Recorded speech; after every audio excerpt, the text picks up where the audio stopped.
So the Subnautica 2 trailer has just been released. Most of your favorite YouTubers have already made a video on this, but honestly they've skipped over the most important details which will be in the next game. Now of course they mentioned the multiplayer aspect, the aspect of new tools, but they haven't mentioned all of the Easter eggs seen in the video itself or all of the information mentioned in the Steam page.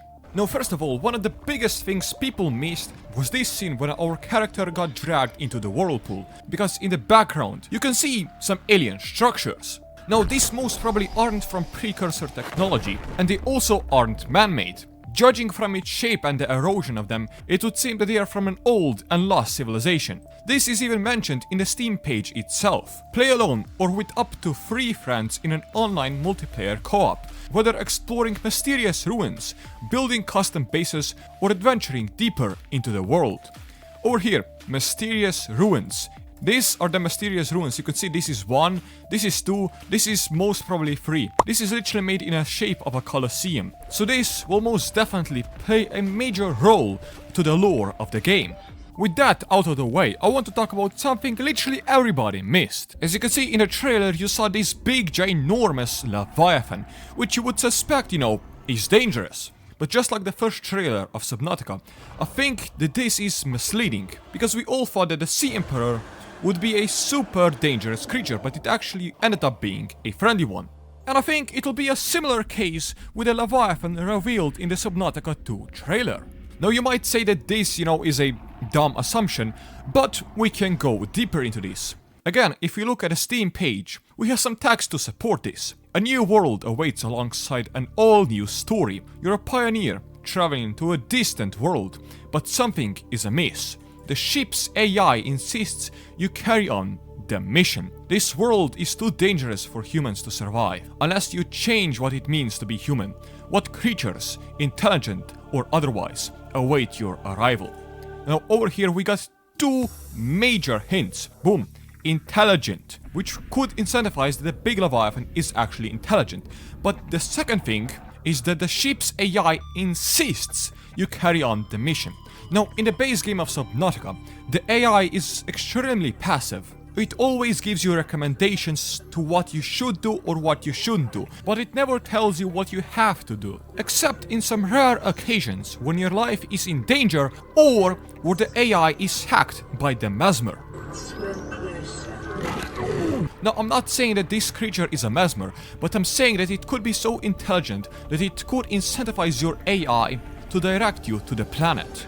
Now, aside from that, we got something literally amazing, which will definitely go down in the history books of gaming itself. If we look at the screenshots the Steam page has given us, we can see that our tools are a little bit different from the base game. This is even more apparent in the trailer. We can see when the protagonist is scanning the big creature, which is probably friendly.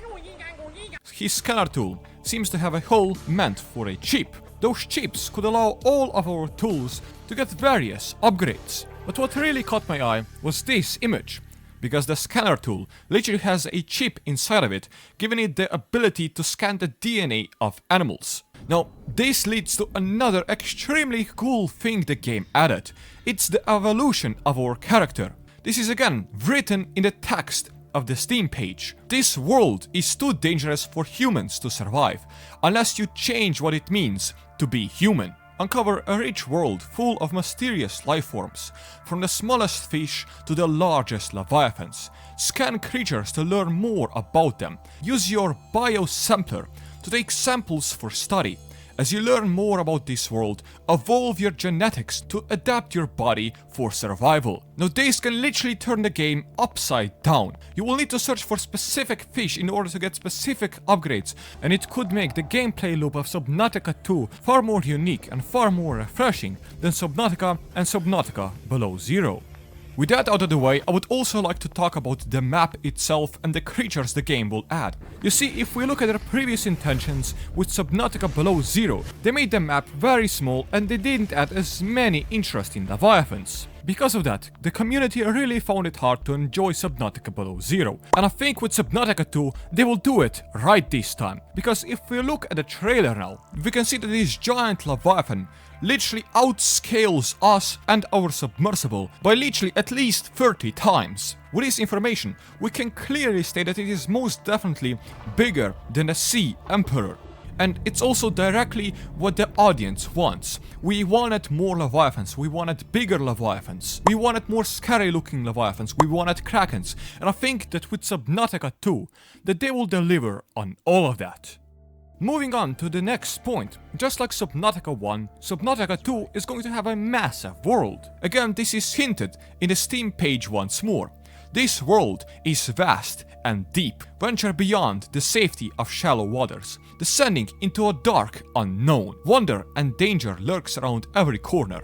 And I think one of the main ways that we will access these extremely deep areas could be with the whirlpools that were again shown in the trailer. It's something we as Subnautica fans have wanted for ages, and now they will finally deliver. This thing can literally connect the whole map within itself. It can drag you into dark abysses, and it will make exploration 10 times more interesting, faster, and also terrifying. Because you won't know if you go in that hole, it can drag you to some extremely cool place or a place where you will get devoured by some giant leviathans. But wait, there's even more. I think the world could change over time, or at least look like it does, because if we look at the trailer once more, we can see that the creature that our protagonist is scanning has a giant reef on its back, so we could call it Reefback 2.0 or Reef Crab. Yeah, Reef Crab, yeah, why not, Reef Crab. And if we look at the Steam images, we can see this creature once more, but now without the reef on its back. Which means that throughout its life, from the stages of the juvenile all the way to its death, it can go through different stages of development. Now, this can be an extremely big assumption, but looking from this picture, we can see that this mass of land literally has nothing to support it underneath, which could suggest that the death of these creatures could impact the terrain itself and shape it in unnatural ways. With all of that, I think that the developers are trying to go back to their roots and try making Subnautica 2 the same way they made Subnautica 1.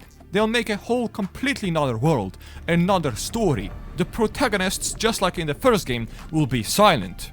There's gonna be big leviathans, upgradable tools, evolution of oneself, amazing graphics, and even multiplayer. So without a doubt, I think that this game is definitely going to hold its own weight. It's going to show that you can take the same concept and make it even better, make it into something that people will talk about for decades to come. And with that, I'm extremely excited to actually play the game.